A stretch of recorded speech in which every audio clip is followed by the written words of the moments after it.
The biggest problem is, you're right, you're climbing up a hill that isn't going to be valuable when you get there. Right. It's super not interesting to eat shit for the next 7 years, get there, and be like, brow. That's exactly what's going to happen. Yeah.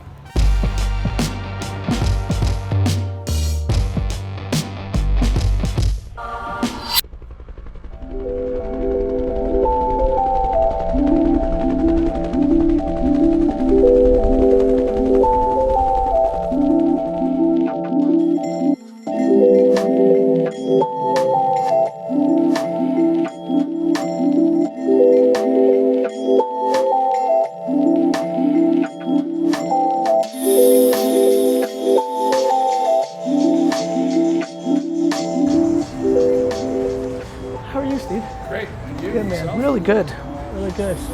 Yeah, anyway. Don't worry about the vlog is easy. Did you guys meet Nate? Yeah. Awesome. So tell me what you guys are up to. Well, I try to be as concise as possible. But obviously, I retired 3 years ago, and Life goes fast, man. it's been it took me 2 years to kind of find balance again in my life. To like just decompress from that? Yeah, and I can't sit still. I know you're. Yeah. I have a production company, and we've done a bunch of. We directed a 30 for 30. We've done a bunch of digital content. We are doing stuff in film and television. Sorry, are you Steve Nash? Yes. Oh my god! I went through a soccer game, actually. You met at a soccer I've game? been in LA for a year. We played football together. But anyway, so we were doing film and television stuff, and trying to figure out like what is it we really want to do, and we've slowly started to figure that out. But at the same time, film and television, you're going up against the titans. The guys have been doing it for 30 years. There's ways to make inroads, but there's just such an upside to building something digitally. I mean, the biggest problem is, you're right, you're climbing up a hill that isn't going to be valuable when you get there. Right. It's super not interesting to eat shit for the next 7 years, get there, and be like, brow. That's exactly what's going to happen. Yeah. And so Right, so you're like, okay, let's not do that. And at the same time, I've never really been one that like there was a part of me that's like, can I just maybe just disappear and not be heard from again in my life? Got it. Mm-hmm. Be with my kids. Yep. And do all the things that I want to do and just kind of get away from it. But then I realized That's just not who you are. I enjoy. You're also young as shit. Young. I like to travel, and I think I do have something to say. So trying to find my voice in a way that we can be in control of it, we can do impactful, transformative sports content has started to get exciting for me, and then we've started to actually take the step to filming some stuff, to conceiving some stuff, and as I think I've heard you say, to learn cheaply, along the way here. So that leaves us right now as we're trying to build a platform that initially starts around my life. Whether it's vlogs or podcasts or little series that we conceive of, but then hopefully starts to bring in other athletes. Yeah, I mean, yes. Yeah, build the leverage and then decide where you want to put all that attention, whether it's through something like, your version of the ESPN Barstool or a Players Tribune mixed with TED, and like wherever you take it. And I think if you can spend a year, 18 months building up your personal brand, creating content exactly how you said it, whether the vlog and the podcast are the main pillars, or the podcast or the vlog, surround it with other stuff, and then really read the tea leaves and see who's reaching out to you from your first chapter of your life, who's emerging and interested in this new chapter. It's funny, learn cheaply, make mistakes at low costs, but more importantly, gather enormous amounts of quant and qual feedback that, and the other thing is also recognizing in 24 months, there may be a slight spin on it that you don't know yet or taste yet, or it's literally one story from one, one former teammate or somebody else, or a guy or a kid on the street that stops you, that could end up becoming the anchor of the framework. So the thing with the vlog that I would tell you is super important to me as the first thing about this meeting, you need to go fast. There are still not famous people really vlogging. episode before it catches on. Yeah, the same reason Ashton won so big on Twitter, the same reason Khaled won on Snapchat. There's not a lot of, I don't know, Babin. I'm not really I'm so busy, but like, I don't feel like, there's no athlete of your caliber that I can think of that is vlogging for real. Yeah, no, like bits of clips come out on like Uninterrupted and stuff like that. Yeah, I mean, I'm super close with Maverick and all that, but that's not him on YouTube with no subscribers at first, being like, hey, like really doing it? That's fucking crazy. And then again, all these characters, like all these characters, when you're actually famous and you actually play basketball, I mean, like half the vloggers that are doing well, like will reach out. I mean, talking like the Paul brothers and all these crazy characters that I know, them sitting there being like, is Steve Nash actually vlogging on YouTube? Followed by, holy shit, let's reach out to him and do like a 3-point contest in my backyard, is like insane. Especially in LA. They're all like, people overthink it. They think if the first episode isn't right, you can't mess up. On to the next. This news cycle is so quick. Like all, you know, the ideal tweet is like, holy shit, I listened to Steve Nash's first podcast, it sucked. Episode 17 with Antoine Walker, how he lost all his money, is insane. You can't lose. The only way you can lose is by not recognizing how few people that look like you have done it, and then letting two of them, I mean, everybody's having this conversation. Like everybody kind of knows something's going on. That's who gets out there first. And yeah, you're right. I mean, I think that is it's not a box set, right? It's not going to go like in a library. You want to connect with an audience and keep connecting with them and learn to connect better and keep. This is not a game won by the way Star Wars is won. It's not special effects. It's just not. It's not the game we're playing. What's cool about it is, if you do this game right, you have unlimited ability to do Star Wars if you want. Like true family. I was pumped when you said, can I bring my guy? I'm like, perfect, I'm bringing Nate. This is not a joke. At some point in the last 18 months or so, or 2 years ago or 3 years ago, Nate's like, there's 3 people I need you to become friends with. Steve Nash, John Mayer, and Phil Mickelson, and this is not a joke. I've become friends with all 3 this year. It was the craziest. Hold on. Sweet. Thanks so much. No pleasure. Be in touch, eh? Safe travels, everybody. Have a great holiday, man. Okay, bye guys. Bye, take care. Great meeting with Steve Nash. What a great fucking dude. Love meeting like dudes that are awesome. Getting towards the end of the year vlog. Super excited to see what the team does for you guys in these 2 weeks that I'm away. You got stuff, Babin? Yeah. We got some stuff.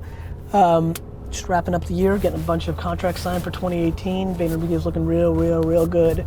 Coming out the gate hard with a new book on the 30th. Excited about that. Got a bunch of conferences. Agent 2021, big event in Houston, Super Bowl, Vayner Sports Party. A couple weeks later, NBA All-Star Weekend, Vayner Sports Party. Got 2 new sneakers coming out, the 003, 004, but predominantly 96% VaynerX, Pure Wow, VaynerMedia. Real hardcore focus for me next year. Excited about it. Genuinely excited about next year, man.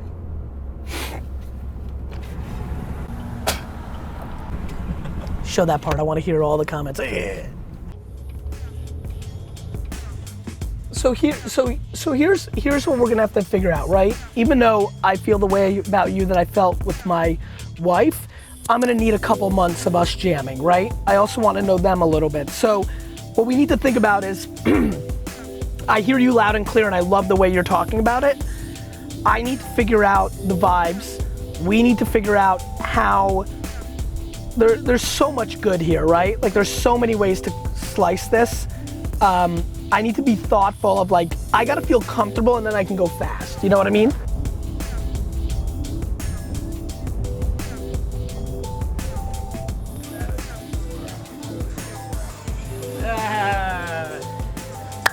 How you doing, man? Good, brother. How are you? You feeling okay? I feel amazing. You look insane, brother. I mean, I see it online, but to see it in person just makes me so fucking happy. Man, just like your words resonated so much with me, you know, just because, like, I mean, I've always, like, you know, it's like you have disciples. I'm aware. A funny thing happens when you speak the truth. I don't know. Yeah. You know? Yeah. When you speak the truth with no expectation or wants in return, and mine's not like religious or altruistic, mine's more predicated on my ability to get mine and being brought up in a way that, my mom and I were talking about this the other day, of just like, we're so similar, I'm so similar to my mom in a lot of ways, and I've got certain things of my dad, and that's how I become me. We don't want anything from anybody. Everything's our fault. We're very insular. I know, man. Mm-hmm. The best part is when you get to interact with somebody you know, like, there's millions of people eventually I'll never know, but to your point of 8 years, just like I was thinking about it today when we were like, we're gonna make it happen. Just thinking about all the silly like conversations through the years, building like mixtapes and Travis Porter. I always think about those stories, you know? And then just watching your whole, like, when you started running, like one of those videos really caught me when you were like ready to go. And now you look, I mean, people don't even recognize you, I'm sure. Like you roll up on people, they're like, what? Right? Yeah, no, I almost didn't recognize you when you walked into me in the lobby. And I saw you like a month ago. You're looking like he's really training. When I was young, like I always want to be an athlete. Like that was like my core, true, golden truth of me. Like I'm gonna be an athlete. But then I was always the big kid. Yep. And like I love basketball. Yep. And shirts versus skins as a kid, like I'd have to. You be in the out. shirts. Like if they picked skins, like I wouldn't be able to play. And then at the pool, never took my. Sure. So I needed something to be good at growing up. So it's like when you want like girls to like you gotta have something that's you. And I was like, I'm gonna be in business. Like I'm CEO Charlie, like young age, I'm CEO Charlie, and at that early age, I varied what I truly wanted to be, and I did business, and I got good at it. And as the business grew, you know, like I grew, and it's got up over, you know, the 300 pounds, and this guy named Scott Cameron, he came into my life, and he was the most amazing man. He said, I like see something in you, but like he's like, you can't diet anymore because I can tell like your brain is fried from like always doing diets. He said, we're gonna run. So we did 3 marathons, and from the first marathon to the third marathon, I gained weight. Really? Yes, because I was a binge eater. Like I would run, and I could run 26.2 miles, but then I'd crack, and I would like eat 10,000 calories in a night. I knew something was wrong, but I didn't know what was wrong. And one day I woke up and the room just started spinning. And this is when he was doing the Dab and Sam sweaters. They were like Killing the it. whole game. Yeah, like I wake up. Right, you're at the top of your business game. Never sad, never wake up, room is spinning. I'm like, oh, this isn't good. And then I got out of bed, went to pick up the shoes, passed Fell. out. Woke up where? On the floor. But you woke up there, Yeah. not in the hospital or anything. No. And? Went to doctor, brain tumor wrapped around left optic nerve, coronary artery, and could start corroding the top of my spinal cord. At that point, it's like when you gave me like my secret sword to go slay my dragon. Like, I'm like, alright, I'm gonna change everything. This time last year. I'm gonna change everything. And I knew everything had to change. And I left my company. I said I'm gonna do an Ironman. And I said I'm gonna reverse this brain tumor naturally because I'm not doing chemo. And this medication that the doctors have me on affects your heart valves. That's when I said I'm gonna do an Ironman. and I just started going. I went vegan, plant-based, reversing it naturally. Like my brain tumor shrinking because of the food I eat. I get it, brother. I believe in that shit in a real fucking way. When I'm on my bike rides, like I did a 112-mile bike ride from Atlanta to Alabama and back, and I got through, I think like 37 episodes of DailyVee. Like when I say like what I had to change everything I was consuming, not just food, but like what you consume. Literally, like it's like when I say you gave me that sword to like slay my dragon, I'm out like taking the biggest risk of my life. Like when I left my company, it's just like this is scary. Hell yeah, it's Like, scary. Because it's your truth. Talk about eating dirt, like it's like well, millionaire now live with 4 roommates because I know, like I'm smart enough to know, like okay, where I'm going, I want to be an athlete. That's not just like clear, like I'm a good businessman. I've always been a good businessman, but my dream, that 8-year-old truth, before I put all this like society stuff on me, like this mask, it's like I want to be an athlete. So I'm eating dirt. I know I was gonna die. Now I'm gonna live. Like, thank you, man. I need to confirm something with you. Go ahead. So my friends, you know, there's some people that like it and some people who don't, right? Yeah. And I'm like, Who, me? Yeah, of course. And I said, and I want to know if this is right. Go ahead. True or false. Go ahead. For me to speak on your behalf to people. And they're like, man, he's just like, is he happy? And I'm like, you know what? This is my theory on Gary. My grandparents were immigrants from Lebanon. And they had your mentality, not success, but mentality. Like immigrant, like wanna like they're not worried about like Stuff? They are happy in So the question of the friends or the acquaintances is, am I happy because I'm always working? Like I think Is that the basic? Is that the basic? Makes you happy because I know that's what made my grandparents happy. They weren't worried about happiness. They were happy through happiness. Absolutely. Like that makes a lot of sense to me. That's a valid question for people that value other things. It's values. Like nothing makes me happier than building. Nothing makes me happier than building in a way that also builds up people along the way as I'm building.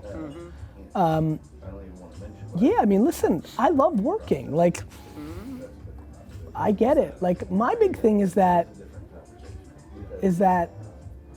I think people need to be smart about what they say, you know? Like, to me, the person that's far more unhappy than I am is the one that says that they're CEO or they're hustling and they're not. I think anybody is happy when they're living their truth, including the reverse of me.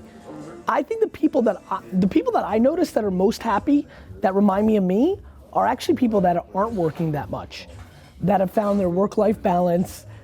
I grew up in a very middle class, lower middle class. I have a very interesting point of reference, which is the happiest person I saw growing up were my parents who worked like dogs, both my mom in the house and my dad outside, and like random people that were like friends' parents that were making $47K a year, and they were just liked drinking Budweiser and watching the game and like kept it simple as fuck. I think people find happiness in extremes. I really do. I think when you're half pregnant, you're stuck. You're like, someday, you know, that's why making $110,000 a year scares me. Like it feels middle. Yeah, I'd also say, you know, Gary has a great family, like 2 kids, and then he loves football. So like, even to answer those people's questions, like there are things that aren't work. You know what I mean? That like is like a big part of your life. You know. Honestly, like, I'm just happy people are talking. Oh yeah, if you're successful, people are gonna say that stuff. No, and I could tell. I don't think listen. Very few people come at me with real heat or anger. If they do, they're just in a bad place. I think people are just curious. Listen, I'm working much harder than most people. That's just the truth. And I think that fucks with people, especially when I started the vlog and there became no debate. But I did that on purpose because I think there's a lot of people, honestly, there's a lot of immigrants who can outwork the competition. Or, like back to, where the fuck are you two from? You don't need to be an immigrant. Like, there's a lot of people that live like immigrants that are born here. Like, yeah, I mean, for me, brother, I'm living my truth. You know? My biggest, honestly, I'm most unhappy when I'm doing the most normal shit. I don't know where he's going to go with it. Is the data still at CBS? I'm only happy in my extremes. Just living your truth, man, right? Like the fact that you like tapped into yourself and executed, you know how rare that is? Thank you, man. People are scared to live their truth because they're worried about all the other variables. That's why your world is so extreme. You went so hardcore both ways. It's good to see you, man.